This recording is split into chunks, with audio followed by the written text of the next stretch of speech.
1991 ರಿಂದ 92ರ ಅವಧಿಯು ಭಾರತದ ಆರ್ಥಿಕ ಇತಿಹಾಸದಲ್ಲಿ ಅತ್ಯಂತ ಮಹತ್ವದ ತಿರುವಿನ ಹಂತವಾಗಿತ್ತು. ಈ ಅವಧಿಯಲ್ಲಿ ಭಾರತ ಗಂಭೀರ ಆರ್ಥಿಕ ಸಂಕಷ್ಟವನ್ನು ಎದುರಿಸಿತು. ವಿದೇಶಿ ವಿನಿಮಯ ಸಂಗ್ರಹವು ಕೇವಲ ಕೆಲವು ವಾರಗಳ ಆಮದುಗಳಿಗೆ ಮಾತ್ರ ಸಾಕಾಗುವ ಮಟ್ಟಕ್ಕೆ ಕುಸಿದಿತ್ತು.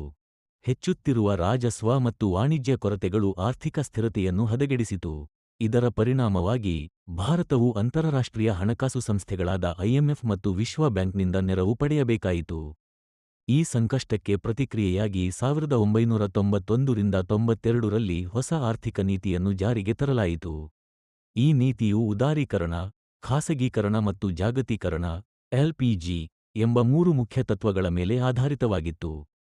ಕೈಗಾರಿಕಾ ಪರವಾನಗಿ ವ್ಯವಸ್ಥೆಯನ್ನು ಬಹುತೇಕ ರದ್ದುಗೊಳಿಸಲಾಯಿತು. ಆಮದು ರಫ್ತು ನೀತಿಗಳನ್ನು ಸಡಿಲಗೊಳಿಸಲಾಯಿತು ಮತ್ತು ಖಾಸಗಿ ವಲಯದ ಪಾತ್ರವನ್ನು ವಿಸ್ತರಿಸಲಾಯಿತು. ಸಾರ್ವಜನಿಕ ವಲಯದ ಏಕಾಧಿಕಾರವನ್ನು ಕಡಿಮೆ ಮಾಡಿ ಸ್ಪರ್ಧೆಗೆ ಅವಕಾಶ ನೀಡಲಾಯಿತು.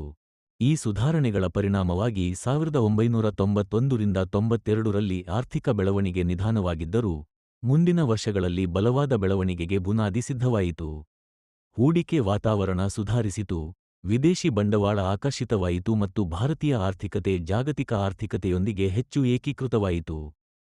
ಹೀಗಾಗಿ 1991 ರಿಂದ 92ರ ಅವಧಿಯು ಭಾರತದ ಆರ್ಥಿಕ ಬೆಳವಣಿಗೆಯ ಹೊಸ ಯುಗದ ಆರಂಭವೆಂದು ಪರಿಗಣಿಸಲಾಗಿದೆ.